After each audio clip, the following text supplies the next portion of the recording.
नमस्कार। आप देख रहे हैं जनहित बुंदेलखंड।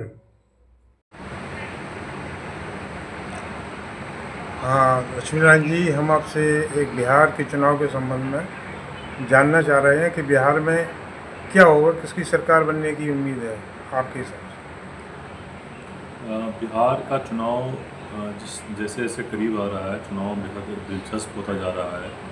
और वैसे भी पिछले चुनाव की बात करें, उससे पहले के चुनाव की बात करें, तो जो विधानसभा चुनाव है वहाँ बिहार में ये लगातार देखने को मिल रहा है, जैसा कि अन्य राज्यों में होता है उनसे अलग, कि किसी एक पार्टी की वहाँ कोई लहर है। या एक तरफा जनादेश पिछले कई चुनावों में देखने को नहीं मिला है।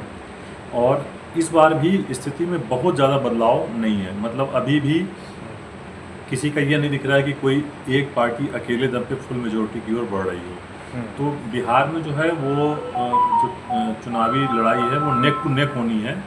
और चुनाव के बाद हो सकता है कोई किसी पार्टी के पास इस तरह की सीटें आ जाएं जो इधर या उधर कर सकता हो। तो मतलब बिहार में जो संभावनाएं हैं वो कुछ भी हो सकती हैं, लेकिन वहाँ की लड़ाई जो है वो कांटे की होनी है।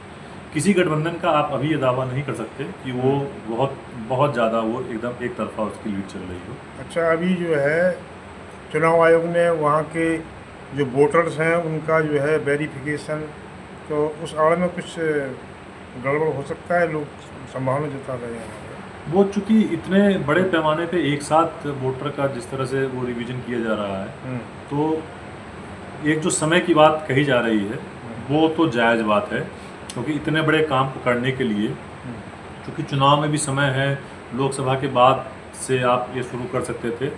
ये एक जायज़ सवाल है जो लोगों के मन में शंका खड़े कर रहे हैं। और अब देखिए, हो सकता है चुनाव आयोग इसका समय के साथ जवाब दे।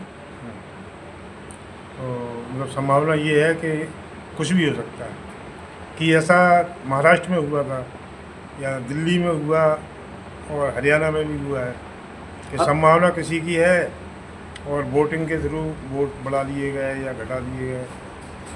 अब विपक्ष जो है वो इस तरह के आरोप लगाता रहता है, लेकिन सवाल ये है कि जब से चुनाव के नतीजे आ जाने के बाद आप इस तरह का आरोप लगा रहे हैं, जबकि चुनाव में जो वोटर बनाने की प्रक्रिया है वो तो कई बार चलती है।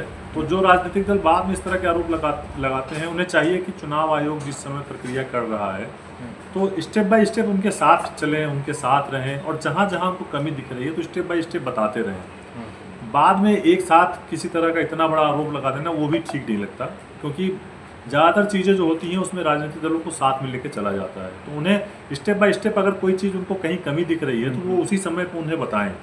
किसी मतदाता का नाम छूट रहा है, बढ़ रहा है, तो उसी समय बताना चाहिए, उसी समय ऑब्जेक्शन करना चाहिए। बाद में बताए जाने से ये लगता है कि आप हार गए इसलिए कह रहे हैं। तो अगर यदि उन्हें लगता है कि कहीं कोई गड़बड़ी हो रही है तो हर चीज़ की पैनी निगरानी करें और समय समय पर चुनाव आयोग को बताते रहें जो भी उनकी आशंका है। ठीक है साहब, हमसे बात करने के लिए धन्यवाद।